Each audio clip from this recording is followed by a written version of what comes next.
You know, there's something I see very often when working with people in their 50s, 60s, and 70s. It's comparison. A quiet kind of comparison, not always spoken out loud, but always lingering somewhere in the mind. We look at the young, the ones in their 20s and 30s, and a soft sigh rises within us. If only I were young again. If only I still had that energy. If only I could go back to those days.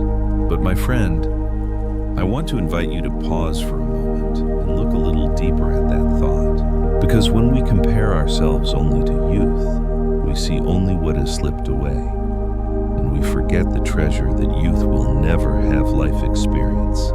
Depth, patience, wisdom shaped by storms, and the gentle ability to understand the suffering of others. As youth may be fast, but it is not deep. Growing older may be slower, but it is profoundly richer. Have you ever looked at a forest in autumn? It's no longer bright like spring, nor bursting with energy like summer.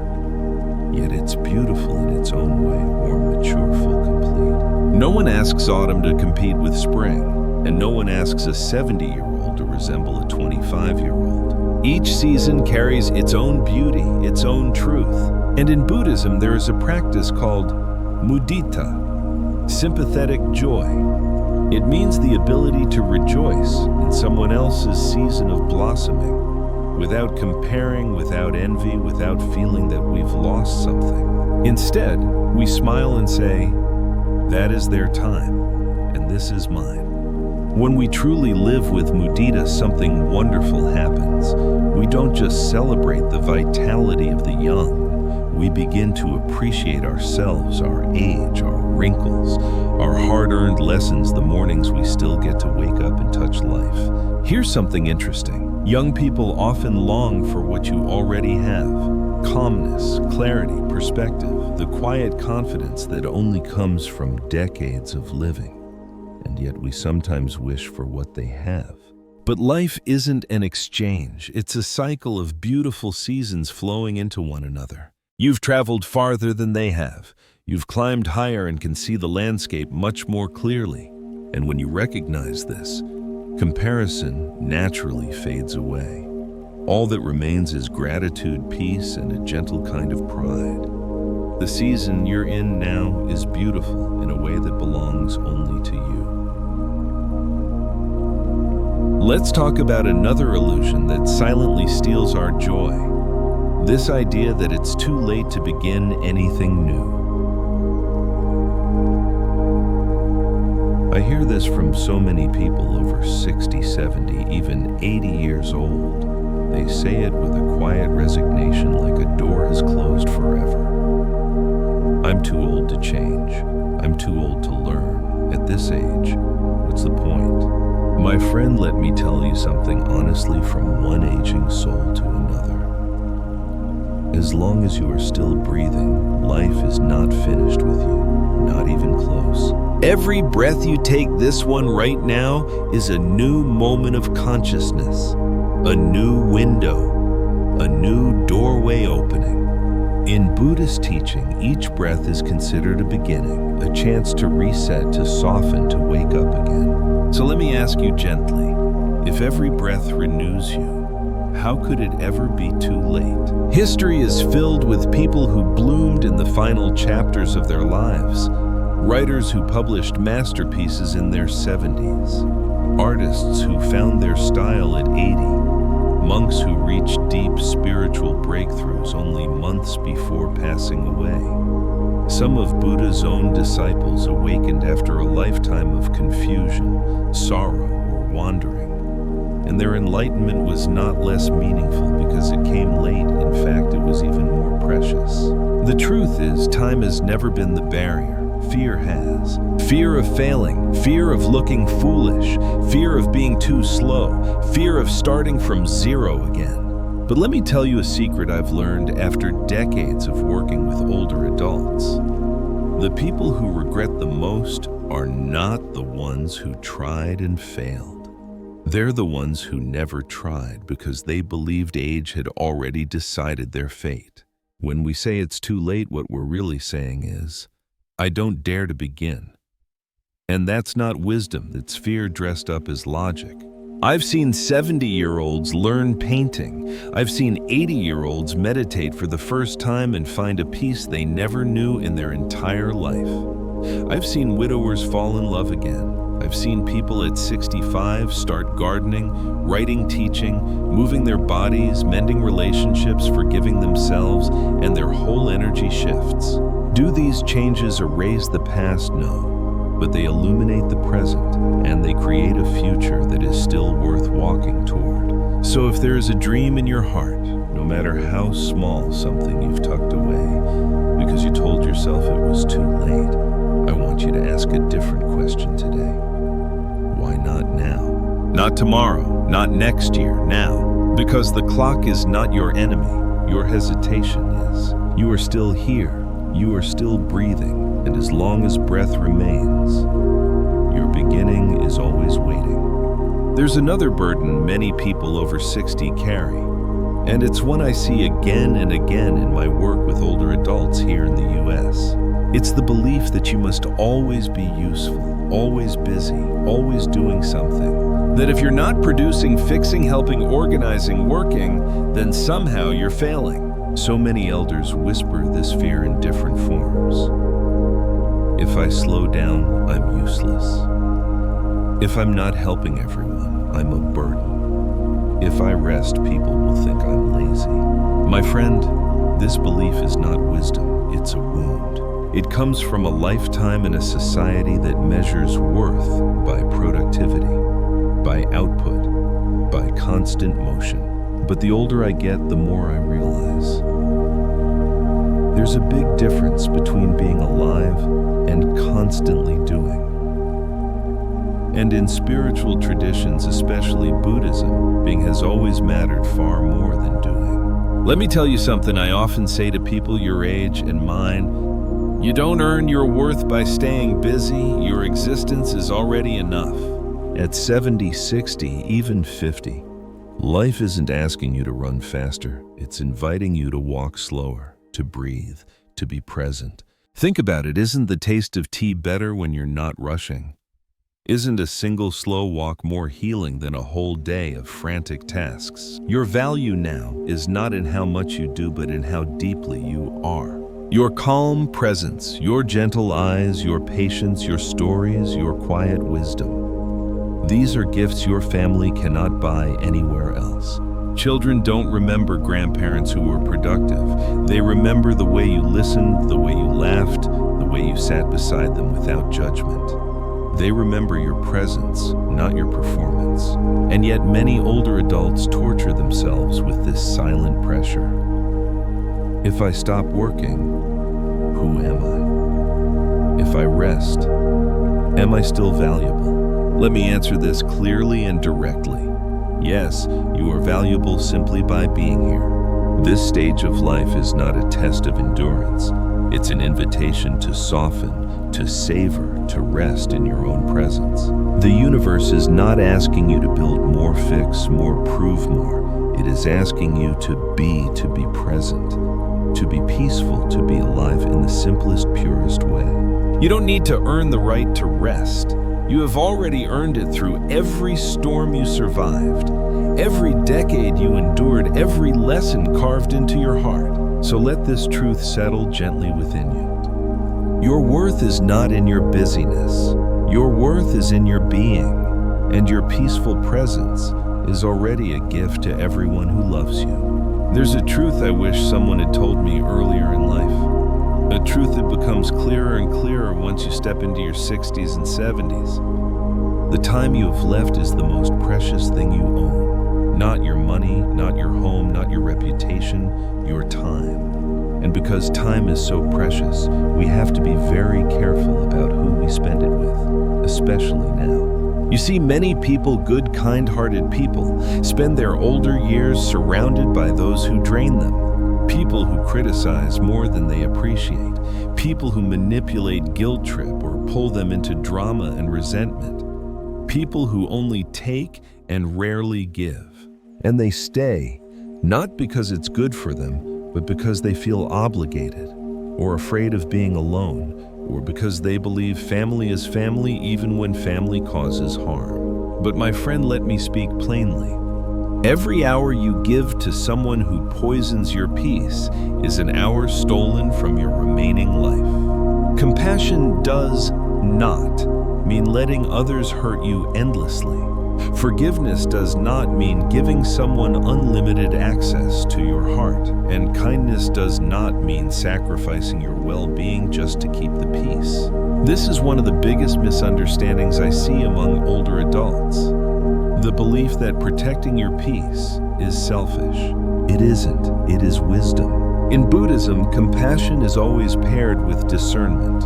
The ability to see clearly whether a relationship helps you grow or slowly destroys your spirit. Loving someone from a distance is still love. Setting boundaries is still compassion.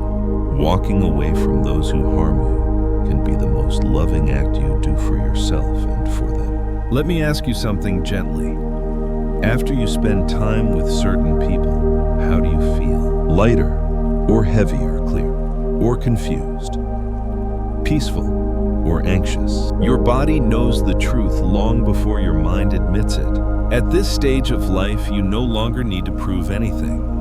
You don't need to tolerate disrespect just to keep a connection. You don't need to shrink yourself to fit into someone else's bitterness. You deserve relationships that nourish you, people who see your worth, people who bring gentleness, warmth, and sincerity into your days. Because here's the deepest truth. You owe your remaining time only to your own peace and to those who honor your heart. So if there is someone in your life who continuously drains you, hurts you, uses you, or pulls you into darkness, you have permission spiritually, emotionally, and morally to step back. This isn't rejection. This isn't cruelty. This is liberation. And liberation, at any age, is the beginning of true peace. There's a quiet illusion that sneaks into many of our lives as we grow older, a dangerous one far more subtle than ignorance. It's the belief that we already know enough. People reach their 60s, 70s, even 80s and say, I've lived long enough, I've seen everything, I understand all that matters. And when someone says that the door to learning closes, not slowly, but with a heavy silent slam. My friend, let me tell you something I've learned after decades of studying the mind and walking the spiritual path. Ignorance is not the biggest enemy of wisdom. The illusion of wisdom is. The moment we believe we know it all, our spirit stops breathing.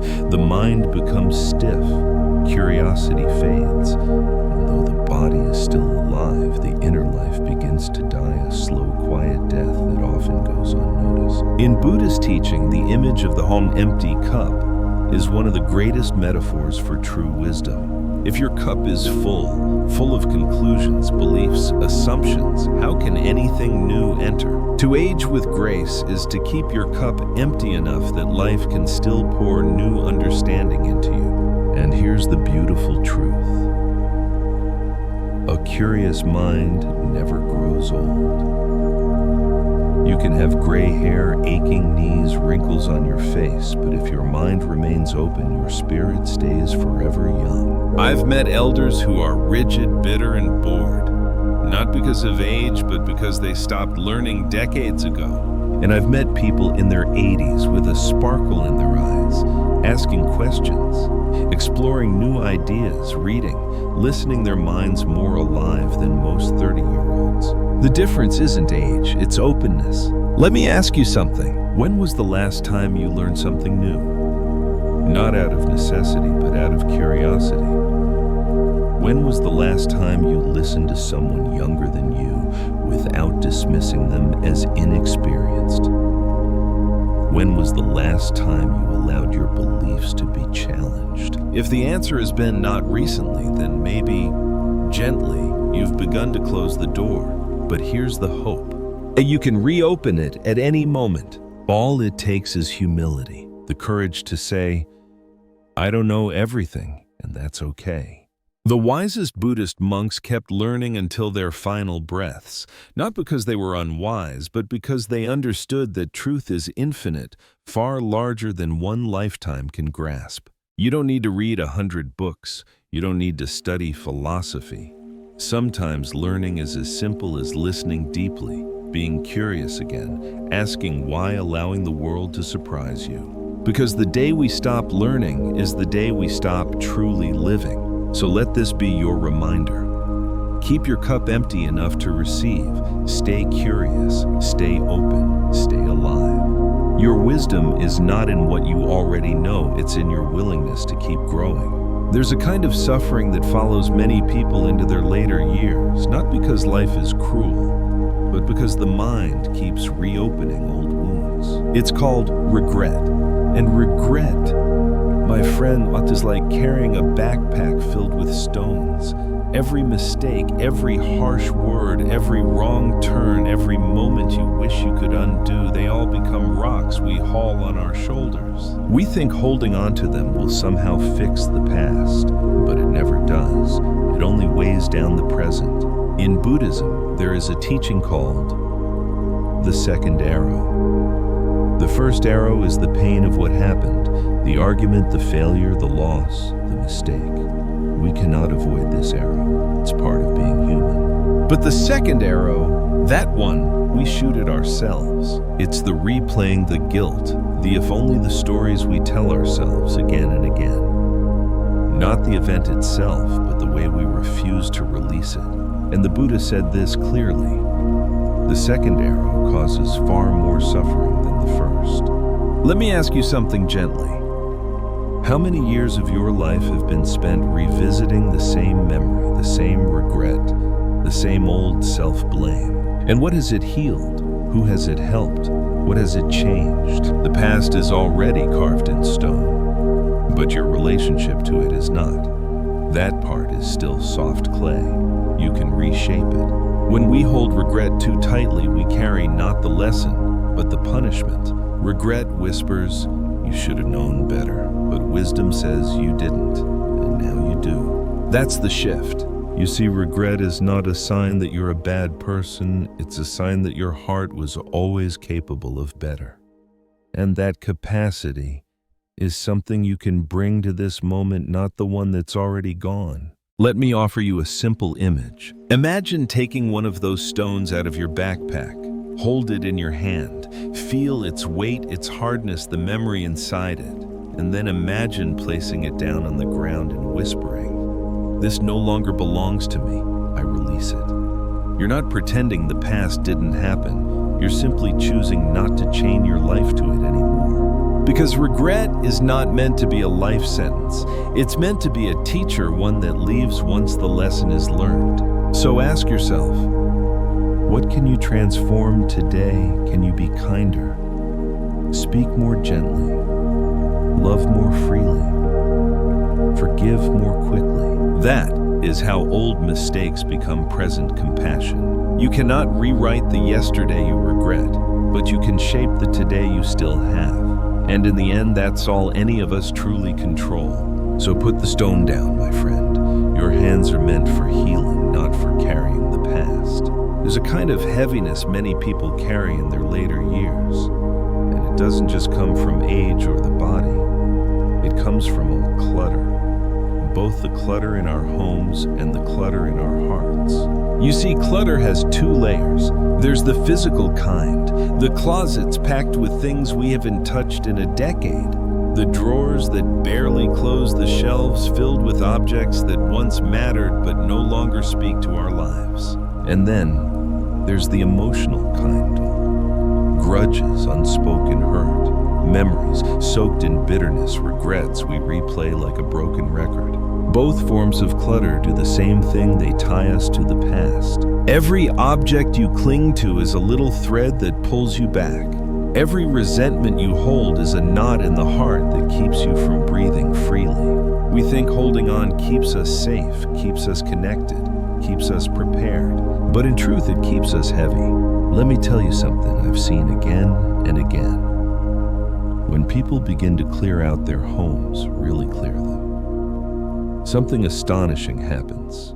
It's not just the room that becomes spacious. It's the mind. It's the heart. It's the breath. And the same is true in reverse. when someone finally releases an old anger, an old story, an old grief, their physical body relaxes, their shoulders drop as if they've put down a weight they forgot they were carrying. In Buddhism, we often say, let go or be dragged. Clutter drags you. Emotional clutter drags you even deeper. But here's the beautiful truth. You don't have to empty everything at once. You don't need to clear your whole past in a day. Start small. Choose one object, one drawer, one memory. Hold it gently and ask, does this bring me peace or does it bind me to the past? If it binds you, let it go. Give it away. Release it. Make space. Because peace needs room to enter. Most people think simplicity is emptiness, but spiritual simplicity isn't empty, it's spacious. Like a quiet room with sunlight coming in, like a still lake reflecting the sky, like a heart with space for kindness again. You deserve that kind of space. You've earned it. Your home and your inner world should not be museums of everything you've ever held. They should be sanctuaries, places where your soul can rest. So begin today. Clear a corner of your home, clear a corner of your heart, and notice how even the smallest release creates a ripple of freedom inside you. Because the less weight you carry from the past, the more lightly you can walk into the days you still have. There's a quiet heartbreak I see in so many older adults, and it often sounds like this. I keep waiting for my son to call. I wish my grandchildren would visit more. My friends don't check in the way they used to. And beneath those words is a deeper belief that our happiness depends on someone else remembering us. My friend, let's talk about this gently because it is one of the most painful illusions we carry as we age. When we place our happiness in someone else's hands and their schedule, their attention, their choices, we give away our peace without even realizing it. And then we wait. We wait for the phone to ring. We wait for someone to knock on the door. We wait for a message, a visit, a sign. And every day that it doesn't come, we feel a little more invisible. But the Buddha taught something beautifully simple. Peace comes from within. Not from your children's calendar, not from your grandchildren's free time, not from how often the world remembers you. Yes, it's wonderful to be loved. Yes, it warms the heart when someone reaches out. But those moments are gifts, not guarantees. You cannot depend on them to stay whole.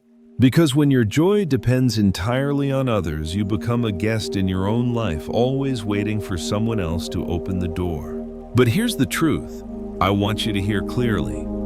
You are not a guest. You are the keeper of your inner home. Your happiness is not something others deliver to you. It's something you build inside yourself through the way you breathe, through the way you think, through the way you treat your own heart. The elders I've seen who are truly joyful are not the ones with the most visitors.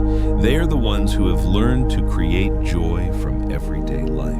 A warm cup of tea, a slow walk outside, a small hobby that lights up their spirit, a moment of meditation, a gentle conversation with themselves. They don't wait for the world to come to them. They meet the world with their own light. Let me ask you something honestly. When was the last time you did something just for your own happiness?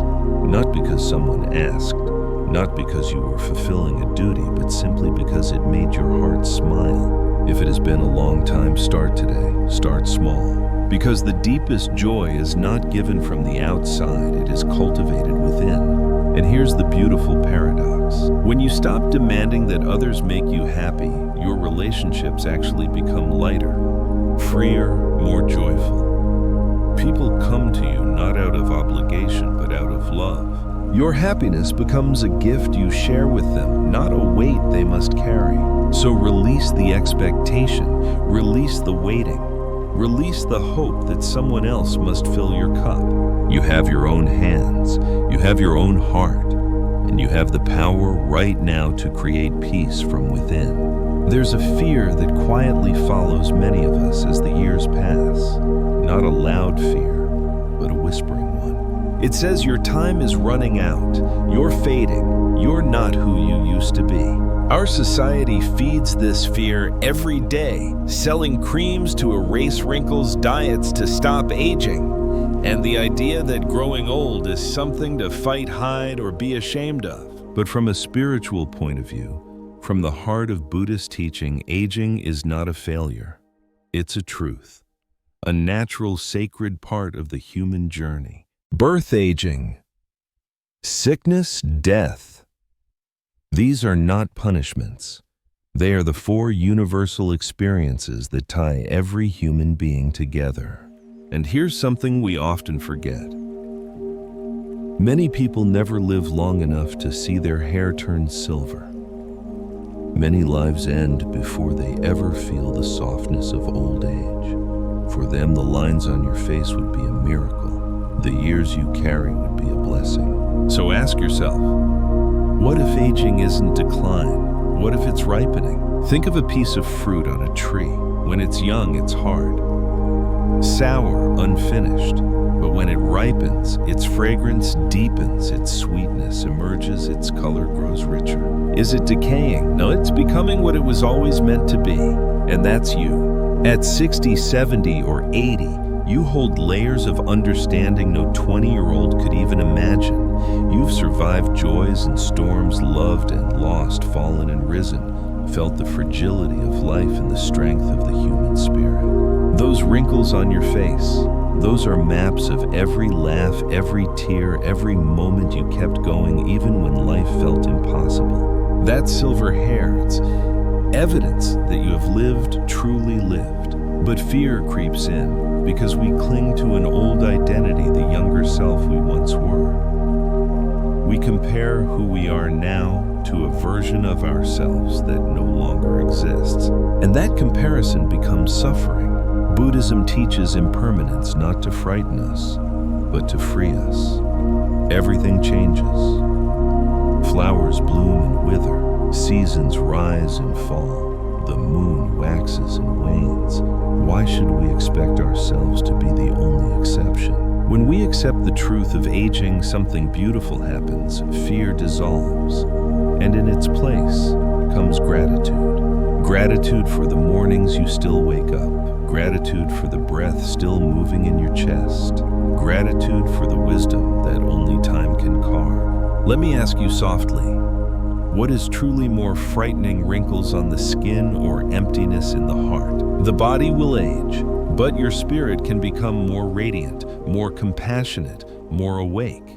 You are not fading, you are ripening. You are entering the autumn season of life, and autumn, as we all know, is the most beautiful season of all. So release the fear, honor the truth, walk gently into your years as if stepping into a deeper, fuller version of yourself. Because aging is not the end, it is the flowering of everything you've ever lived. There's a habit that many of us carry quietly into our later years, a habit we don't even realize has woven itself into our bones. It's the need to control. Even after 70, we try to control our children's decisions, our grandchildren's behavior, the pace of society, even the unfolding of our own illnesses. We say, they should listen to me. They should live the way I lived. This shouldn't be happening. My body should behave differently. And the more tightly we grip, the more disappointment we feel. Because life in its deepest truth has never been something we could fully control. Buddhist wisdom reminds us of a simple but liberating distinction. There are things within our practice, and there are things far beyond our control. We can guide our breath, we can soften our tone, we can choose kindness, patience, presence, but we cannot shape the choices others make. We cannot stop the river of time or command the body to stay young. We cannot bend the world to match our expectations. When we forget this, we suffer. When we remember it, we breathe again. Let me offer you an image. Imagine standing in a river with your hands cupped, trying to hold the flowing water still. The harder you try, the more the water slips away. But when you stop grasping and simply let the river flow, you finally feel its coolness, its movement, its life. That shift from grasping to allowing is the shift from control to trust.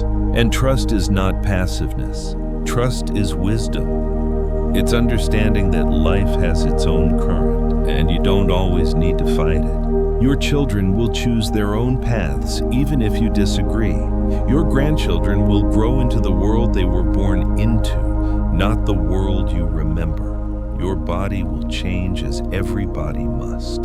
And when you stop trying to force life to match your desires, something extraordinary happens. Your heart softens, your relationships relax, your days become lighter. People no longer feel judged or pressured. You no longer feel exhausted or disappointed. There is room again for love, the kind that isn't tangled with expectation. Let me ask you gently, which brings you more peace, trying to steer every wave or learning to ride the tide with grace? At this stage of life, your true power is not in control, it's in presence, in your quiet wisdom, in your ability to accept what is and respond with clarity instead of resistance. So let this be your practice. Release the need to manage everything. Breathe into what's yours to shape. Trust what's not. Let the river flow. Because the greatest freedom in old age doesn't come from controlling life, but from finally allowing life to carry you gently forward. There's a quiet kind of shame many older people carry. A shame they rarely speak about, but you can hear it in their voice when they say, "I don't want to bother anyone. I shouldn't complain. I must handle this on my own." We were raised in a culture that idolizes toughness, where admitting weakness feels like failure and asking for help feels like burdening the people we love. But let me tell you something, not as a philosopher, but as someone who has lived long enough to see this clearly. Allowing yourself to be vulnerable is a form of courage. It takes strength, not weakness, to say, "I can't do this alone." It takes wisdom, not failure, to reach out and ask for support. Somewhere along the way, many of us learned the wrong lesson, that independence is the highest virtue, that silence is dignity, that needing help means you've somehow fallen short. But look deeper, look with the eyes of the heart. Life has never been meant to be lived alone. In Buddhism, we talk about interbeing, the truth that we exist only through connection. The tree stands because the soil holds it. The bird flies because the wind supports it. And we as human beings grow because others lift us up when we stumble. When you ask for help from your children, your grandchildren, a neighbor, a friend, you are not imposing. You are offering them the chance to love you in a deeper, more meaningful way. Think about it. When your child was young and needed you, did you feel burdened? Or did you feel honored that they trusted you? It's the same now. Your vulnerability is not a weight, it's a bridge. It's the thread that weaves families closer and keeps love alive between generations. But shame whispers that we must be self-sufficient, self-contained, unbreakable. Shame says, if I show weakness, I'll lose my dignity.